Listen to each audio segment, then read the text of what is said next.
It may not have been the entertainer's most entertaining afternoon, but it looked to be one of immense significance.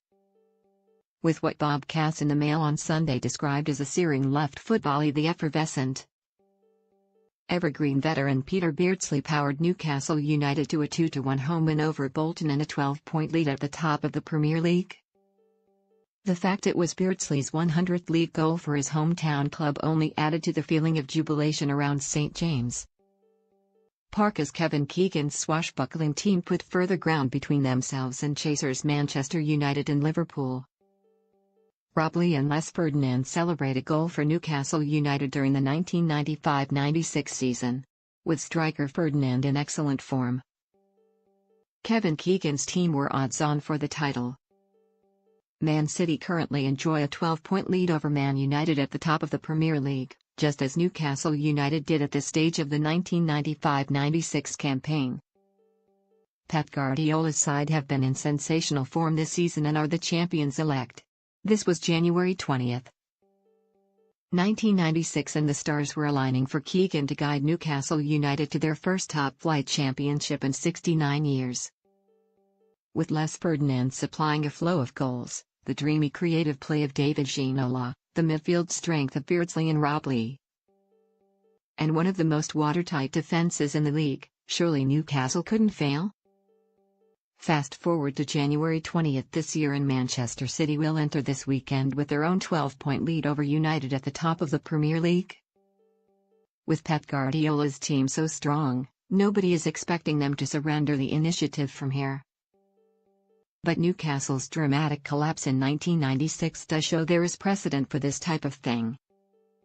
Newcastle chairman Sir John Hall had backed Keegan for a title tilt in the summer of 1995. They splashed out £16 million, small fry now, of course, but a considerable sum back then, on Ferdinand, Ginola, Warren Barton, and Shaka Hislop. The results were immediate and spectacular. The Toons suffered just one defeat in their opening 16 league games, winning 12 of them, to put themselves in a very strong position by early December. Les Ferdinand heads home at Bolton as Newcastle established their double-digit lead at the top. Keegan's Newcastle side were the great entertainers of the Premier League and were the nation's popular choice to claim the Premier League title. Current Premier League: 1. Man City 62 points. 2. Man United 50 points. January 20, 1996. 1. Newcastle United 54 points. 2. Liverpool 42 points. 3. Man United 42 points. Alex Ferguson's United, who had surrendered their title to Blackburn Rovers a season before, weren't in bad form but dropped enough points to trail in Newcastle's wake. They then suffered a terrible November and December, drawing with Nottingham Forest, Chelsea, and Sheffield Wednesday, before losing 2-0 at Liverpool and 3-1 at Leeds. Although a 2-0 home win over Newcastle on December 27 allowed them to claw back a little ground, Newcastle continued to pull away throughout January. Wins over Wednesday and Middlesbrough followed that Bolton success. The Toon looked unstoppable. Then everything went to pot. A 2-0 loss at West Ham on February 21 looked like an off day. The gap was reduced to just 6 points. But they still had a game in hand. But that blip soon turned into a full-blown crisis. Newcastle drew 3-3 with Man City in a ding-dong at Main Road. Then came the rematch with United at St James. Newcastle, with their new Colombian arrival Faustino Asprilla to the fore, battered United for most of the contest. Peter Schmeichel made a string of top-class saves to keep them at bay, bailing out his fragile defense. Keegan further strengthened his Newcastle side by signing Faustino Asprilla in the February. Eric Cantona is winner for Man United at St James Park in early March changed the title race. March 5, 1996. 1. Newcastle United 61 points. 2. Man United 60 points. Newcastle retained a game in hand. But then, as Neil Harmon would describe it in the Daily Mail, having withstood so many ferocious blows, the former champions responded with a punch which threatened to take all the wind from Newcastle's billowing sails. Eric Cantona swiveled onto Phil Neville's cross 6 minutes into the second half and volleyed across Pavel Srnicek and home for the season's pivotal goal. It was a vintage United smash and grab. The gap was down to just a solitary point. While a psychological blow, it shouldn't have been a disaster for Keegan. 2 weeks later, Newcastle beat West Ham 3-0. While Man United needed a last-minute Cantona goal to grab a point at QPR, Newcastle still had that game in hand. Yet the two teams would diverge in form from then on. Ferguson's side, having eroded the deficit, were just relentless. They won 7 of their last 8 matches from that point on. Newcastle, on the other hand, simply crumbled. Beaten 2-0 by Arsenal at Highbury, they then had to go to Anfield. For many fans, it remains the greatest match of the Premier League era, given their form, and the fact Man United had now assumed top spot. Newcastle had planned to keep things tight at Anfield. That flew out the window as soon as Robbie Fowler headed past Srnicek in the second minute. Yet after 15 breathless minutes, Newcastle were actually leading thanks to Ferdinand and a classy Ginola goal. Fowler equalised 10 minutes into the second half, only for Asprilla to restore Newcastle's lead, celebrating with a flip. Keegan is then in two minds: shut up shop, or go for the kill. In a decision that looks disastrous with hindsight, Newcastle continue to play their open, attacking game.